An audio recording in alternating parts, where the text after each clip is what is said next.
साल था 1912। दुनिया तेजी से बदल रही थी। इंसान आसमान को छूने और समंदर को जीतने के सपने देख रहा था। और इसी सपने से जन्म हुआ टाइटैनिक का। एक ऐसा जहाज जिसे लोग अडूब कहते थे।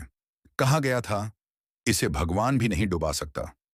लेकिन किस्मत को कुछ और ही मंजूर था। 1909 में इंग्लैंड के बेलफास्ट शहर में हारलैंड एंड वॉल्फ नाम की कंपनी ने टाइटैनिक का निर्माण शुरू किया।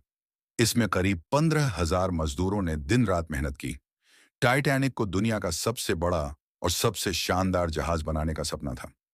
यह 269 मीटर लंबा, 46,000 टन भारी था और इसमें हर वो चीज थी जो एक 5 सितारा होटल में मिलती है।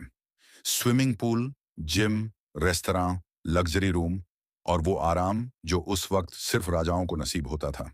10 अप्रैल 1912 को टाइटैनिक ने अपना पहला और आखिरी सफर शुरू किया। इंग्लैंड के साउथहैम्पटन बंदरगाह से जहाज चला। रास्ते में फ्रांस और आयरलैंड के कुछ बंदरगाहों पर रुका और फिर निकल पड़ा न्यूयॉर्क की ओर। जहाज पर करीब 2,200 लोग सवार थे। कुछ अमीर लोग अपनी शान दिखाने जा रहे थे और कुछ गरीब लोग नए सपनों की तलाश में अमेरिका जा रहे थे। पहले कुछ दिन सब कुछ परफेक्ट था। नीला आसमान, शांत समुद्र और लग्जरी जहाज की चमक। लोगों को लग रहा था जैसे वो किसी तैरते हुए महल में सफर कर रहे हों। लेकिन 14 अप्रैल 1912 की रात समंदर का रंग बदल चुका था। उस रात टाइटैनिक उत्तरी अटलांटिक महासागर के बर्फीले इलाके से गुजर रहा था। आसपास के जहाजों ने बर्फ के पहाड़, आइसबर्ग के खतरे की चेतावनी दी थी। लेकिन कप्तान एडवर्ड स्मिथ को यकीन था कि उनका जहाज इतना मजबूत है कि कुछ भी नहीं होगा। टाइटैनिक पूरी रफ्तार से आगे बढ़ रहा था, लेकिन तकदीर धीरे धीरे उसकी ओर बढ़ रही थी। रात के 11:40 पर अचानक निगरानी कर रहे नाविकों ने चिल्लाया, आइसबर्ग सामने है। कप्तान ने तुरंत आदेश दिया, घुमाओ जहाज।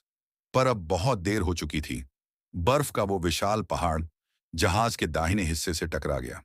धातु की दीवारें फट गईं और ठंडा पानी तेजी से जहाज के अंदर भरने लगा। अगले कुछ मिनटों में अफरा तफरी मच गई। कोई अपनी जान बचाने के लिए दौड़ रहा था, कोई अपने बच्चों को गले लगाए रो रहा था और ऊपर डेक पर बैंड वाले आखिरी तक संगीत बजा रहे थे ताकि लोग डर के बीच भी थोड़ा सुकून पा सकें। लेकिन एक और डरावनी सच्चाई सामने आई। जहाज में सबके लिए नावें नहीं थीं। सिर्फ आधे यात्रियों को ही बचाया जा सकता था। महिलाओं और बच्चों को पहले भेजा जाने लगा।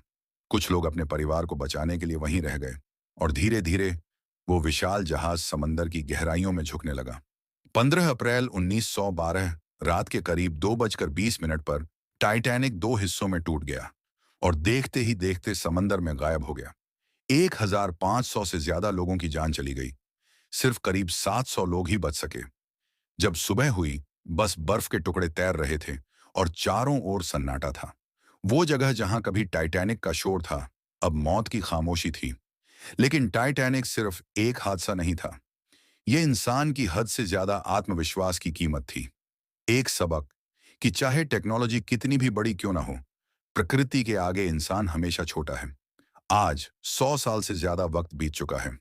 टाइटैनिक का मलबा अब भी समंदर की गहराइयों में सो रहा है, लेकिन उसकी कहानी आज भी लोगों के दिलों में जिंदा है। क्योंकि वो सिर्फ एक जहाज नहीं था, वो एक सपना था जो समंदर के साथ सो गया। अगर वीडियो पसंद आया हो तो हमारे चैनल को सब्सक्राइब कर लेना और ऐसी ही मजेदार वीडियो देखने के लिए जुड़े रहना। हमारे चैनल पर और कमेंट करना ना भूलना।